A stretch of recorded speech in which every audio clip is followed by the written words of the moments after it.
Hello, welcome to The Long Road. I'm your host, Chris Roberts. And before we get to go, I'm going to try to do some constructive criticism or take constructive criticism. I have a habit of looking into the television, which is right next to the camera, in which I'm supposed to be looking at the camera, not at the TV. And as my daughter says, I move too many papers around, so we're going to try to work on something so we don't have to move papers around next time, and maybe move up into the modern technology age. But until then, I will end up be moving some papers around, and I will try my best not to look at the TV and continue looking into the camera so it looks like I'm looking at you or not looking down at the table. I'm going to talk about a number of things today. One of the things that's going to have home sales in April continues to increase. That's the headline. The number of homes sold in New Hampshire last month was the highest for any April since 2006. And it's like, wow, that's looking really good. But what does that really mean? And a lot of people, when they write stories, they understand that we just look at the headlines, the first few lines, and go on from there, and we come up with our mind fills in the blanks. But if I go all the way down to the end, in Cheshire County, the median sales price for a home dropped 7.5% from $167,500 to $155,000. In Sullivan County, the median sales price decreased 11.8% from $128,750 to $113,500. So when we go in and look at the headlines, home sales in April continues to increase. Well, that's good. And so basically it's saying 1,073 homes were sold in April statewide, a 9.2% increase from April 2012. It marked the 17th consecutive month of year-over-year increase in home sales. Again, as Paul Harvey would say, let's look at the rest of the story. So that means basically if you live in a house in Keene and your house is $167,000 and identical to your neighbor, but if your neighbor just sold his house for $155,000, guess what? You just lost $12,000 in value in your house. Yes, you can go down to the tax assessor and maybe get an abatement. What's $12,000 may give you an extra $300 back. But because the overall evaluation of property in the city of Keene would then go down, then your tax rate would turn around to make up the difference. So it's one of those. If for every house in Keene that was sold during April, and if it lost 12 to 13, or basically if it lost 8% of its value, the homeowners around the city had to make up for that loss of revenue. So you actually have less assets, you're paying, but you'll be paying a higher tax rate. So again, that's kind of looking into the numbers.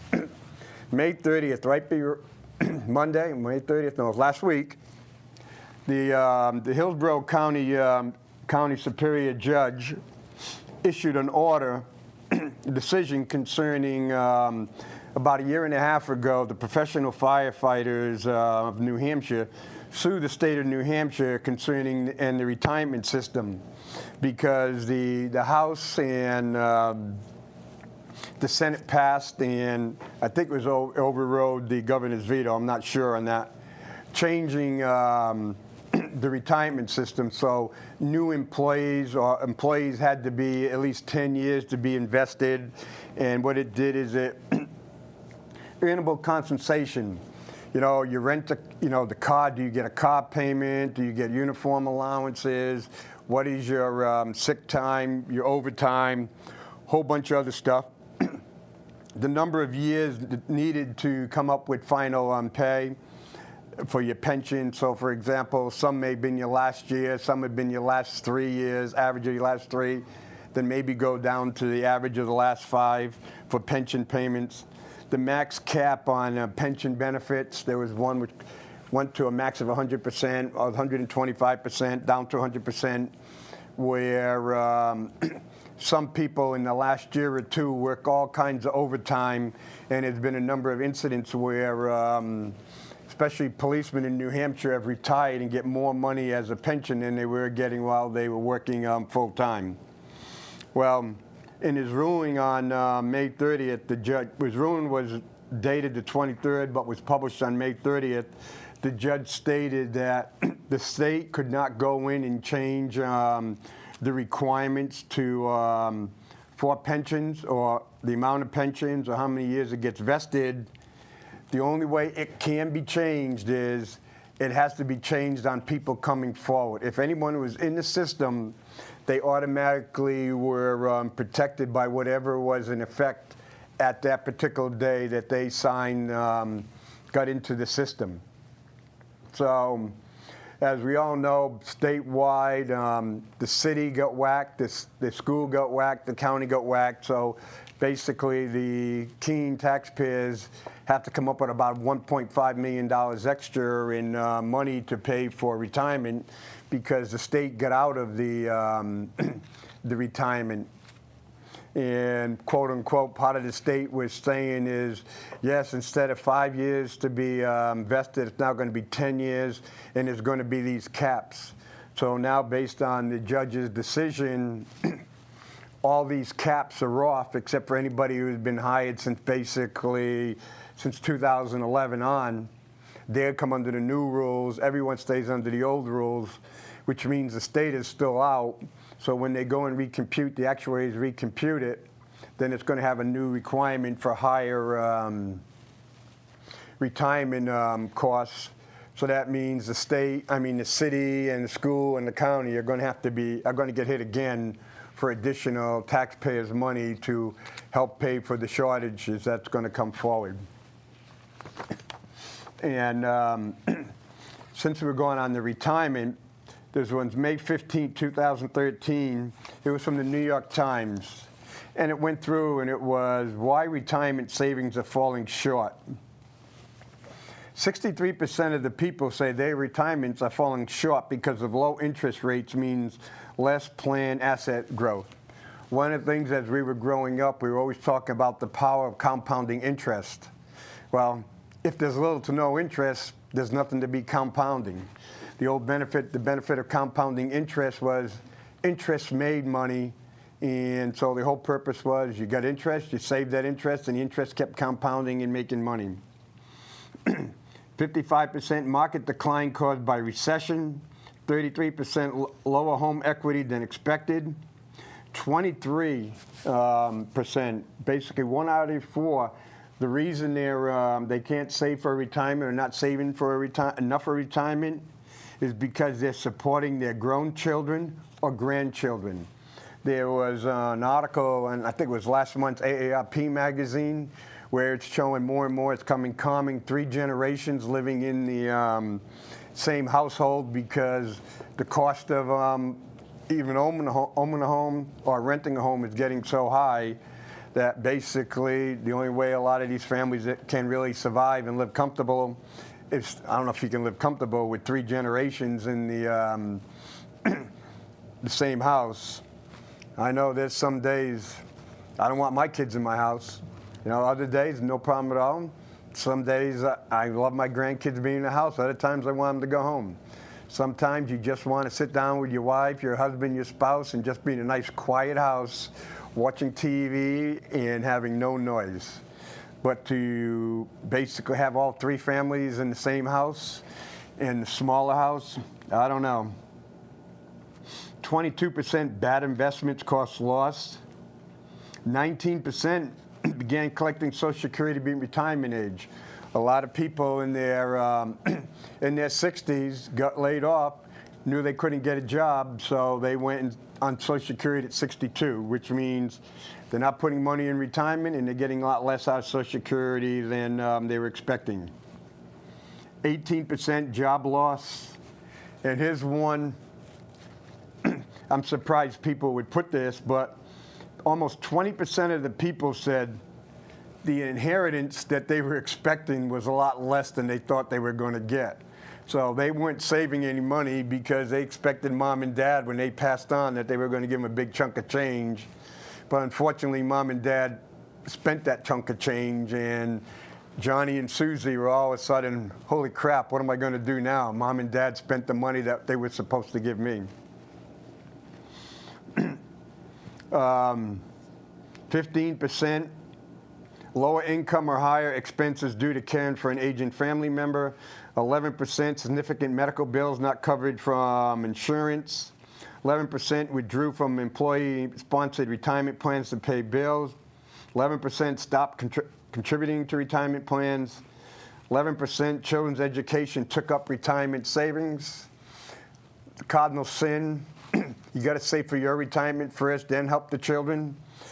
But a lot of parents think it's more important that their children spend all their time on Facebook, cell phone, and studying instead of going out and working, and figure, well, they'll use their money so their kids will get a great education, go to great college, and then the kids will help them when they get old.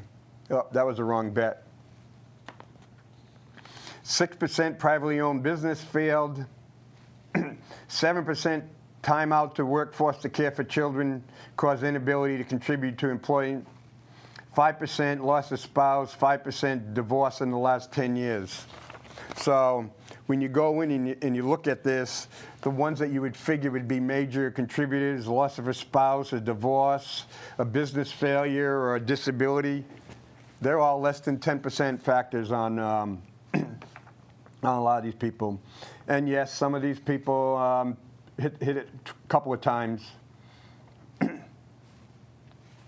Yep. 1/4, for instance, said they supported a grown child, a grandchild, and an equal portion said their pension is not worth as much as they thought or had been discontinued. And this survey was conducted by American Financial, and it was for people 50 to 70. And all participants had assets of at least $100,000, including employee retirement plans, but not real estate. So these are not your poor people. These are not your blue-collar, working-class people. These people who had over $100,000 put away, not counting real estate. So some of these people could have had assets $200,000, $300,000 or more.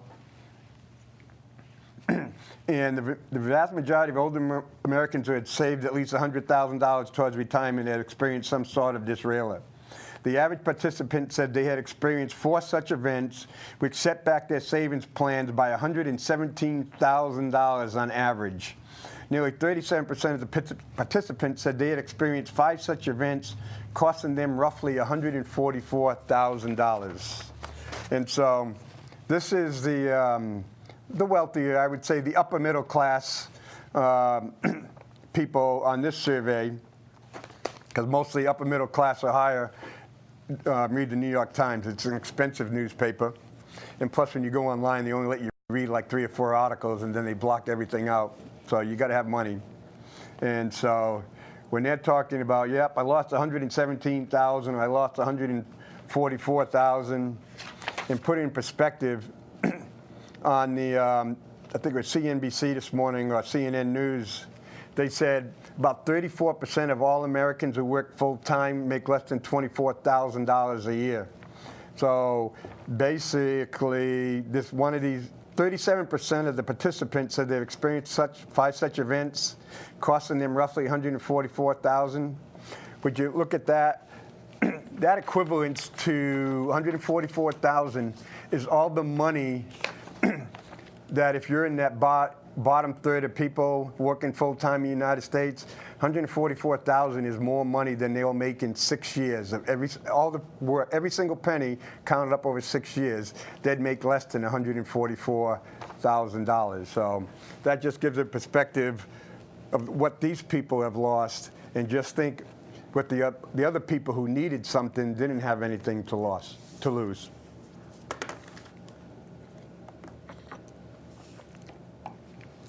The big news up in the state, the gambling went down, and that's causing quite a bit of problems, because in certain ways it was kind of stacked to go down.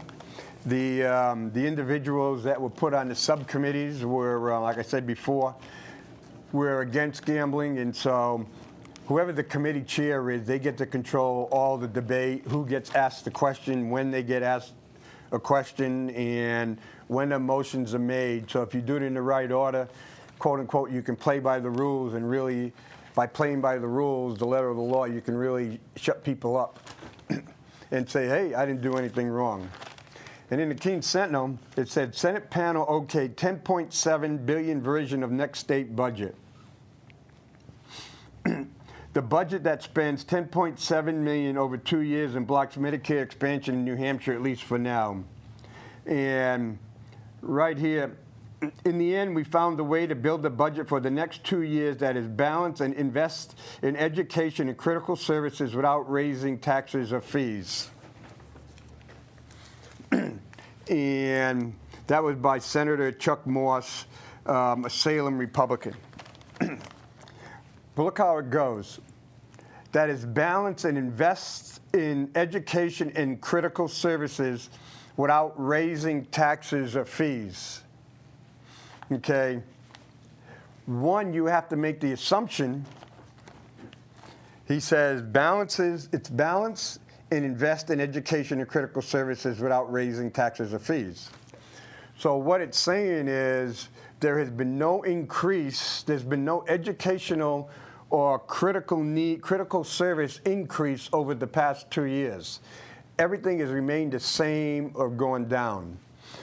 And actually, if you go even a step farther, the amount of money required for education and the amount of critical need services is actually going down, because when you take in things like inflation, the cost of fuel, all those other things, those have gone up in cost.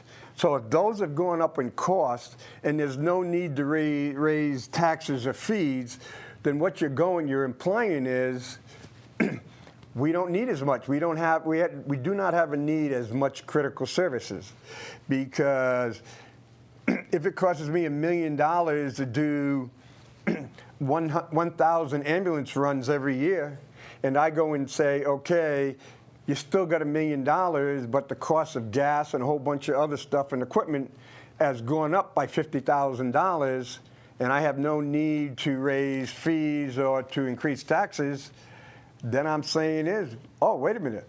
I don't have to do 1,000 ambulance runs going next year. I'm only going to have to do 950 ambulance runs, and so there's no need to raise taxes. There's no need to raise fees. I just hope someone I know isn't 951 to 1,000, because the state has determined they have no need for them. Then that's not critical. They have no need for those critical services. Education, again, it's saying we have no need to fund education. We're more than adequate with the education, because after all, we just wanted to provide an adequate education. And it goes, the Senate Republicans have taken the financially irresponsible way out.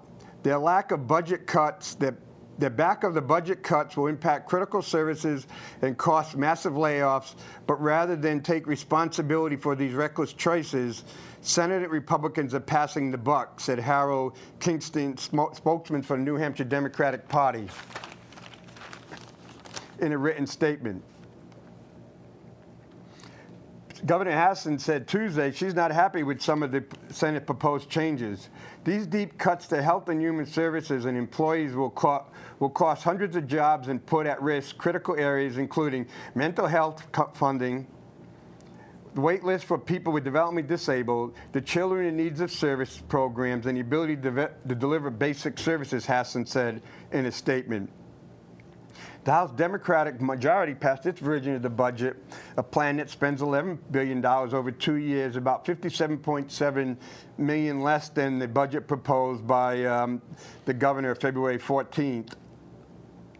It trims unconsummated care payments to hospitals by $33 million, and her proposed increase in funding for the university system by $12 million.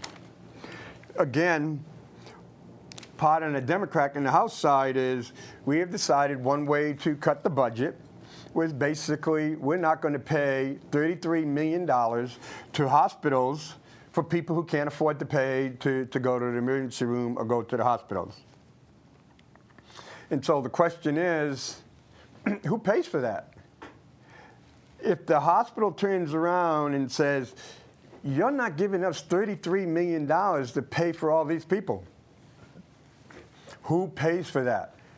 Someone has to pay for it. It's not coming out of the air. It's not coming out of the sky, droplets of checks paying for people's health care. Someone is going to have to pay for it. And basically, the people who have insurance are going to have to pay for it. Or on Medicaid or Medicare, what the doctors will do is that in the hospitals, they'll have to give more tests to make up for the money. The other part is, like more and more hospitals are doing, is they're going to close down emergency rooms. They're just not going to have, because a doctor doesn't have to treat someone who doesn't have health insurance. Plain and simple, yes, if I show up in the emergency room, you have to take care of me. But if I have my own private practice, I don't have to take you as a new patient. If you don't have insurance, I don't have to take you. And so you go arguing back and forth, they're saying, well, you know what? If you don't do it, they'll just show up in the emergency room. So since we're not funding mental health, and so a lot of people with mental health issues are showing up at the emergency room, and the hospitals are saying, we're not getting funded for this treatment, and we want to stay in business. The only thing that the hospital can really do for survival is just don't have doctors available to treat people with mental health issues, or close down the emergency room and just make it an urgent care place. And then what we'll do is where the people with mental health going to go to. Chances are they'll get in trouble and they'll be picked up by the police, and they'll be spending time in the county correctional facility. And then we, the taxpayers, will be paying something at a much higher, I think like $116, $120 a bed night. Plus we'll be paying for their medicine and all this other kind of stuff for something that could have very easily been done real cheap, much cheaper. The Senate Finance Committee eliminated an increase in the cigarette tax that passed the House, along with several fees increases. The 10-cent cigarette tax reduction that went 2 years ago, that'll come back in effect July 1st. Basically, that was passed with the stipulation is if it didn't bring more money in, it would automatically revert after 2 years. Well, one of the things happened was as soon as the state passed it, the cigarette manufacturers increased their cost of cigarettes by 10 cents a pack. So the smokers of New Hampshire made out-of-state cigarette manufacturers much wealthier, and the state got less money. And so now when the 10 cents comes back on July 1st, I'm pretty confident that the Winston, Philip Morris, and all those, they're not going to reduce that 10 cents they added onto the pack 2 years ago. They're going to add another 10 cents on. And so basically, in the state, in its infinite wisdom, was able to give the tobacco companies 2 years of extra 10 cents a pack profit, and now they're going to keep it going forward.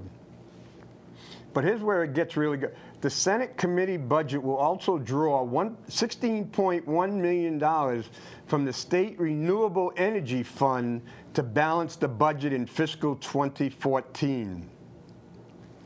So we're saving money for renewable energy. So what we're going to do is take money out of the Renewable Energy Fund to balance the budget in fiscal year 2014.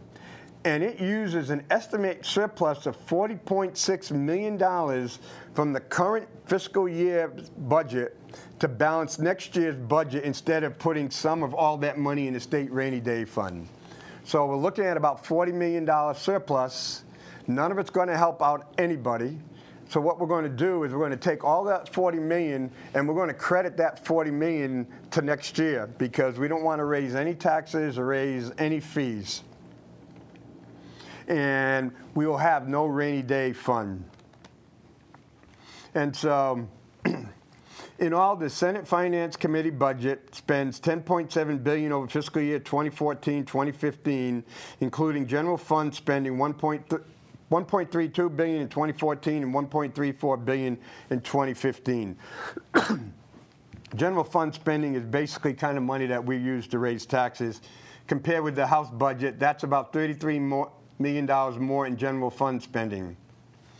The Senate committee's budget will end the next biennium in the black, but just barely, with an estimate surplus of $23,000.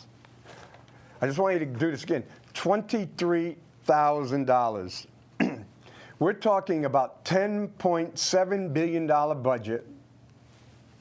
Okay, $10.7 billion budget.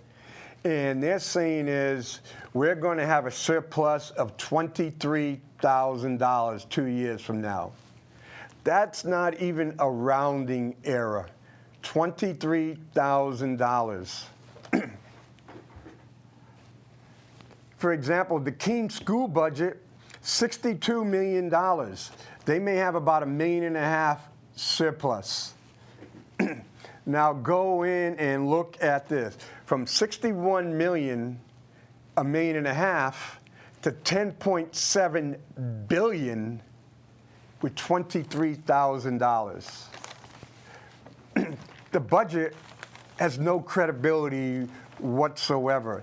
Anybody who can tell you that I can have a budget of $10.7 billion and 2 years from now, I'll have a surplus of $23,000. What this is the same thing that happened back in 2009, where as Democrats, we went and said that we had a balanced budget. And then what did we do? We came back and we did another tweak, and we wiped out maybe about $260 to $270 million out of the budget, quote unquote, to make it balanced, but it really wasn't balanced at the end. And so that's how the the game is being played. But when the Democrats will go and say, wait a minute, you know, we're having this problem, we're having that problem. Well, the 2011 to 2013 budget was $10.1 billion. The governor's proposed budget, 2013-2015, was $11.1 billion, basically a $1 billion increase. Well, basically a little bit less than 10% increase, of which the amount to be raised by taxes was going to go up 7.1%, from 2.6 to 2.8 billion dollars. So when we go in and say the Republican version of the budget, where we go back and it says Senate Republicans have taken the financially $5 million. And when we look at the Keene Middle School, $35 million. When you look at the Bedford High School, $51 million. And so some of the more wealthier cities, the biggest cities, were building bigger and bigger projects. And basically the max that we were allowed is $40 million a year. And so when you start looking at the number of projects that were being built and the cost, in 1997, building aid was $16 million. In 2006, building aid was $38 million. So building aid up 1.5 times in less than 10 years. Final local entitlement payment to catastrophic aid. Catastrophic aid for basically out-of-district replacements. Basically, from 1997 to 2007, the annual growth was 9.8%. In 2000, well, from 2002, from year 2000, it cost $16 million in catastrophic aid. In 2006, in 6 years, it went from 16 million to almost over $28 million. So in a 6-year period, basically it was increasing at about $2 million a year in catastrophic aid. And that's the part that's usually 10 times the annual tuition.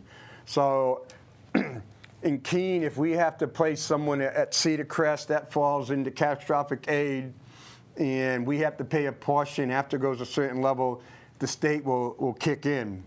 But again, that money doesn't come out of no place. It comes out of cost. So basically, when you're looking at $2 million a year increase, and we don't want to raise fees, we don't want to raise taxes, that money has to come from someplace.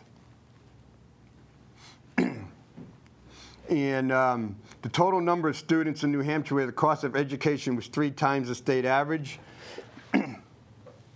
Increase in the average state cost of student eligibility for catastrophic aid from the state. Average cost is 10 times state average. In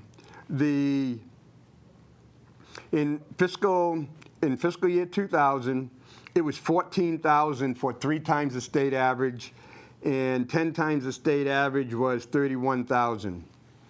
In 2003, it peaked at $46,000. It dropped, and now it's back up to, in 2006, was $45,000 per student at 10 times, and a little bit about $21,000 for students over 3 times the cost of state average. So again, it keeps going up, and you can't, it's really hard to complain because every parent feels that their child is special, and every parent wants what's best for their child. And it's a real emotional, it's really emotional. It's really hard to go when a parent wants what they think is best for their child. Practicality, reasonableness, a bunch of those stuff all go out the window. And part of it, on some small communities, 1 or 2 children with special needs can really degrade the ability of the whole school system to provide a quality education to their children, to the rest of the children. So that's a really, really tough one, because if I have a really bad special need child that needs around-the-clock care at Cedar Crest, the school district and the state is paying for it 24/7, all 365 days, 366 days on a leap year. It's not like a regular student for 180 days. And so there are so much costs, and you cannot have an academic or an intellectual discussion concerning special needs and especially catastrophic aid. Another part going up, New Hampshire prison population. In 1981, there was about 300 people in the New Hampshire prisons. In 2005, it was 2,500. The admission to state prisons by crime, and it's going up. So I'm not talking these numbers of the basically 300 to 2,500 increase in the 24 period. That's just state prison. And to fund spending, the budget from 1997 to 2007, the budget went up 55.4% in 10 years, slightly more than inflation and population growth and less than the economy. So to go in and say whether it's Democratic or Republican and blowing spending out of the water, no, New Hampshire has been really, really frugal, basically restricting budget growth to inflation and population growth, nothing more. The problems with it, in real term, it's feast and famine. you never know. Some years are going to be really good. Other years are going to get wiped out. And that's the problem, is you can't plan. So everyone's doing short-term planning. And so someone may be spending money right now. If they had a 3 to 5 year plan, they could have leveled it out and got more bang for the buck. But what happens is, I don't know what I'm going to get 2 years from now, so I'm going to try to get as much as I can right now, maximize it right now, and what happens, happens, and I'm not going to worry about 2 years from now. And again, those 5 entitlement areas, basically Medicaid, the prison, retirement, building aid, and special education. Those costs, that's where the growth of the budget has been in New Hampshire. And that's the way it's going to continue, because we have nothing else. We do not want to raise any type of revenue. We don't want to think of any revenue. The governor and anybody running for governor takes the pledge against any tax increases. You take the pledge, this is what happens. Aside from the 5 growth areas, net reduction in real spending for the remainder of the budget. So I can go in and I can show you from 1997 to 2007, and if these figures get updated, it'd be even worse. So you could say from 1997 to 2012, except for those 5 areas, again, Medicaid, prison, building aid, retirement, and special education, everything else has a net reduction in real spending. Everything else is going down, and it will continue to go down. Mental health, all the aid to children, all these stuff are going down, and they're going to continue to go down because no one on either side of the aisle wants to take the political risk and say, hey, we need to do something better. We are really turning New Hampshire into a third-rate country because we're not fixing our roads, we're not building our schools, we're not educating our children, we're not taking care of our disabled, we're not helping the educational development this delayed to productive life. We're just not taking care of any of those stuff. The retirement fund people, they have a good lobbyist. The Medicaid people, they have a good lobbyist. The prisons have a good lobbyist. Okay? None of these other groups have good lobbyists. And if you don't have a good lobbyist, you ain't getting nothing in New Hampshire. Plain and simple, pardon the English, but you ain't getting nothing. And the reason I'm speaking like that is because we're not even going to give you money to educate you. That's the frustrating part. That's why we have so many smart, bright, intelligent young people who are graduating from school in New Hampshire and leaving. This thing where we used to say 5, 10 years ago, it doesn't matter what happens. They're coming back to New Hampshire to raise their children because New Hampshire is a nice place. New Hampshire is a safe place. Well, it's showing they're not coming back to New Hampshire because there is no place for them to get a job that pays enough for them to buy a house, for them to be able to go live in a community with a good school district. Because we're not funding anything except the big 5. And it's one of those. It's completely, we have a completely structurally, we're built, our budget is built so that every year we're going to go deeper and deeper and deeper in the hole. Every year we're rating this, or we're doing a gimmick here. Let's change this number to here, move it here. Let's change the date when we receive it, or let's make the date when we pay our bills. You know, no, we'll pay June's bills in July, so the end of the fiscal year will look really good. And we'll take care of the first year because that's right before the election. And let's not worry about the year after, because who cares? Because the way New Hampshire is, our budget is set up that the final tab comes after the election. So, hey, then we got a whole year to recover. So we're playing games with the people. And this is the frustrating part. When I look at the budget, I look at the comments that both the Republican spokesman and the Democratic spokesman to say, the party leaders back and forth accusing.